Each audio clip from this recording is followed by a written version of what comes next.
For more, I'm joined by Texas Congressman and House Oversight and Intelligence Committee member Pat Fallon. Congressman, welcome.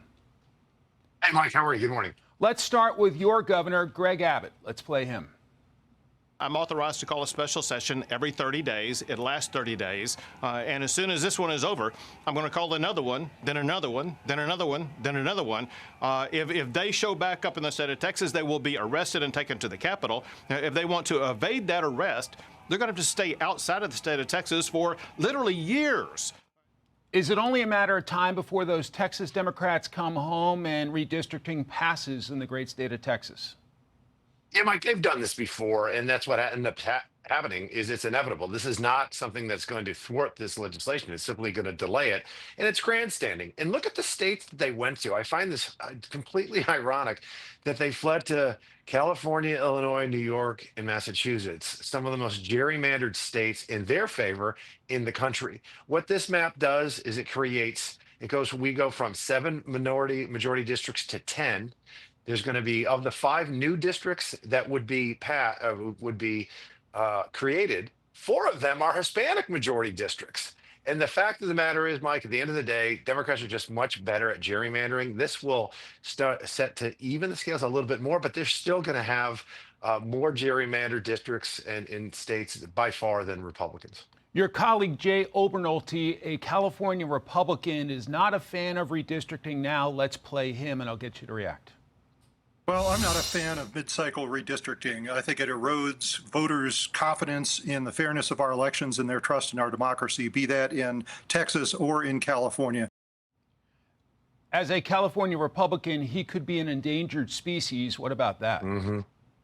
He already is. I mean, in California, they have 52 seats, 43 of them are Democratic seats. Now they'll say, if they say, Mike, wait a minute, we have an independent commission that draws our districts. Yeah, and who appoints the people that are on the quote unquote independent commission?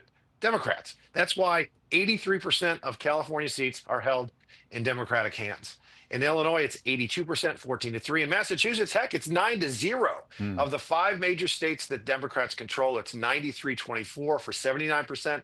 And the 5 major states Republicans control, it's 72-32, which is only 69%. And 5 new seats in Texas, again, as I said earlier, gets it a little bit better, but it's still on balance. The Democrats still have an advantage. And all we're doing, because of the massive growth we've had in Texas, is creating districts that are, quite frankly, fairer. Texas Democrat Jasmine Crockett says efforts to arrest the Texas Democrats are a joke. Let's play her. Even the warrants that they put out for them, they are signed by the Speaker of the House. I mean, this is not a law enforcement official. This is not a judge. This is not a prosecutor. This is no one whosoever would normally sign off on a warrant, and that is because it is not a criminal warrant. How do you respond, Congressman? I don't really like to respond to Jasmine Crockett because so much of what comes out of her mouth is either garbage or a joke. But the fact of the matter is, it does have force of law. There's such thing as the Texas Constitution. And if the speaker signs the document, it's not civil, criminal. Who cares? It gives them the authority to get the wayward members into the Capitol so they can do their jobs. That at the end of the day, that's what's at the issue at hand. You're a member of House Oversight. What's your reaction to Anita Dunn, a former Biden insider, saying the Biden inner circle decided the then president should not take a cognitive test? Not surprised at all. I mean, the world saw this for 4 years. It was not everybody's going to have a gaffe now and again. Everybody does.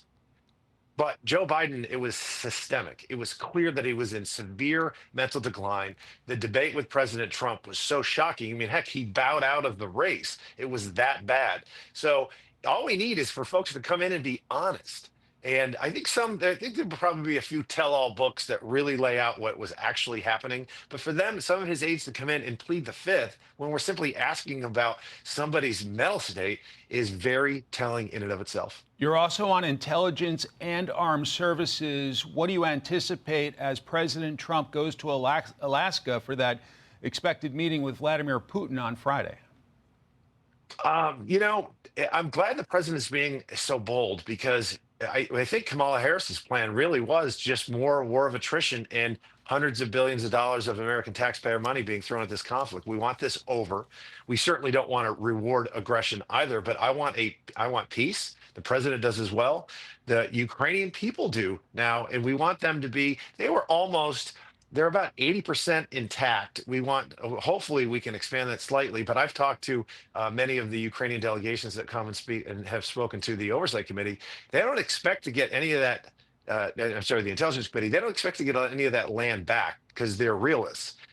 So let's say I'm hoping for the best, but I'm not going to hold my breath because I might turn blue. Zelensky makes it sound like giving up property, giving up land to the Russians is a non-starter. Is that just posturing? I think so, because it's interesting that the high-level delegations that they sent, I directly asked them that question, and there was 2 separate ones that I spoke to recently, and I asked them, "What does peace look like?" And neither of them, in fact, no one in those delegations said that they expected to get land back. And so maybe there could be a little bit. What they do need is they need fast track membership to the EU. They need some security guarantees that actually have some force, not like the Budapest memorandum that was really not worth the paper that it was written on. And they need to rebuild their country. And you know what? I'll tell you something else, Mike. Russia their military has been severely hampered by the amount of casualties and the equipment loss. And I think those oligarchs are itching to get back to business as usual. So I think there is a lot more pressure on Putin than we see. Congressman Pat Fallon of the great state of Texas, thank you very much for your time. Thanks, Mike. God bless. Take care. I'm Steve Doocy. I'm Brian Kilmeade. And I'm Ainsley Earhart. And click here to subscribe to the Fox News YouTube page to catch our hottest interviews and most compelling analysis.